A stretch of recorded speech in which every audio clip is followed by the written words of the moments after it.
कौन लोग हैं ये चीजें फैलाते हैं। डॉक्टर फारूक अब्दुल्ला मिलिटेंट है तो फिर कौन देशभक्त है।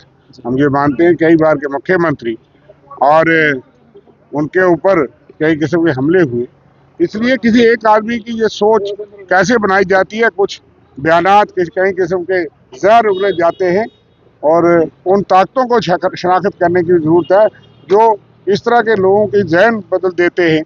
अब्दुल्ला साहब के साथ सॉलिडारिटी एक्सप्रेस करने के लिए हम सारा हाई लेवल डेलीगेशन यहाँ आया था। हमारे पीसीसी प्रेसिडेंट तारिक हमीद करा साहब की इंस्ट्रक्शन के मुताबिक रमन बालाजी हमारे वर्किंग प्रेसिडेंट है, मूलाराम जी बहुत सीनियर लीडर साहब का मंत्री, जो सानी जी साहब का मंत्री हैं, वेद महाजन जी हमारे साहब का एमएलसी ठाकर हरी सिंह, ठाकर बलवीर सिंह जी, हमने उनके साथ हमदर्दी का इजहार किया और दुआ की कि वो बहुत ही नैरो स्केप उनका हुआ है। जिस तरह के रात को बहुत बड़ा कातराना हमला असैसिनेशन बिड उन पर हुई है, ये बहुत ही गंभीर चिंता की बात है कि जिस तरीके से हमने वीडियो में सबने देखा कि इतने बड़े वेटरन लीडर जो कई बार चीफ मिनिस्टर रहे, एमपी रहे और नेशनल कॉन्फ्रेंस रूलिंग पार्टी के प्रेसिडेंट हैं और उनके करीब बिल्कुल आदमी जो हमलावर था वो पहुंच के उसने हमला किया, वो गोली मिस हो गई जिसकी वजह से उनकी जान बची। और ये तो एक बहुत बड़ा सिक्योरिटी लैप्स में बड़े पैमाने का, गहराई में सरकार जवाब दे और जांच करे। पार्टी की बहुत चिंता है। खरा साहब ने सबसे पहले रात को ट्वीट किया, उन्होंने उमर साहब से भी बात की, दर्दी का इजहार किया और इस पर गहरी चिंता प्रकट की गई कि जिस तरीके से ये वारदात अंजाम हुई है और बिल्कुल करीब से उन्होंने गोली चलाई है, वो तो उनके साथ वाले इस सिक्योरिटी के लोग जो है वो एकदम अलर्ट थे, लेकिन इतने नज़दीक, इतने बड़े वीआईपी के नज़दीक, वीवीआईपी के नज़दीक कैसे पहुंचा। और उस कोई मेटल डिटेक्टर नहीं, जो हमने उनसे मुलाकात की और उसके बाद जानकारी हासिल की सारे इंसिडेंट की, और जो पता चला है उसमें बड़े पैमाने पर बड़े तरह के सिक्योरिटी लैब्स हैं कि इस किस्म की शादी जिसमें कई किस्म के वीआईपीज और वीआईपीज आने वाले थे, वहाँ कोई मेटल डिटेक्टर या फ्रिस्किंग या ये सारी चीज़ें, और कोई पुलिस नहीं पता ये भी लगा कि उसके बाद उठा करके अपनी गाड़ी में सिक्योरिटी और जो नेशनल कॉन्फ्रेंस के वर्कर थे, लीडर थे, उन्होंने पुलिस स्टेशन में जा करके पहुँचाया।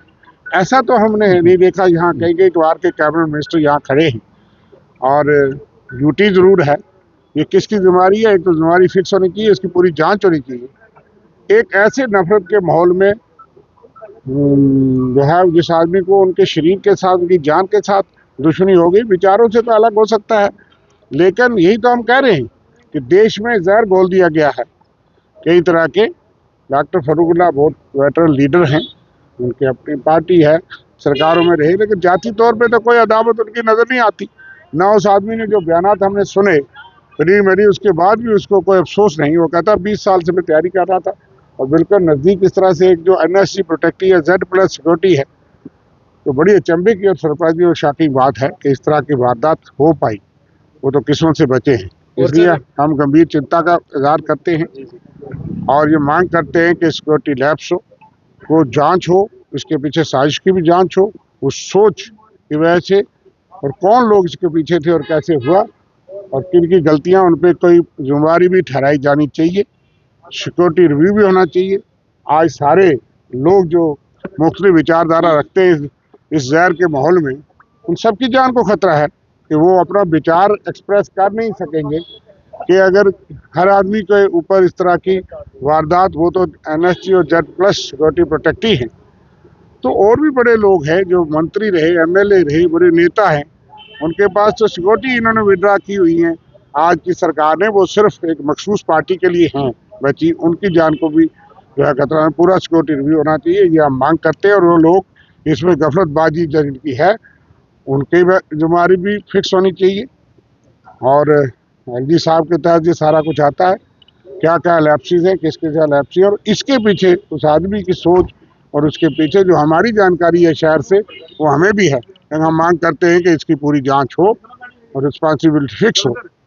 और हम इस नफरत के माहौल के खिलाफ हम सब इकट्ठे हैं कि हम ऐसे वातावरण नहीं बनाएंगे। सर जो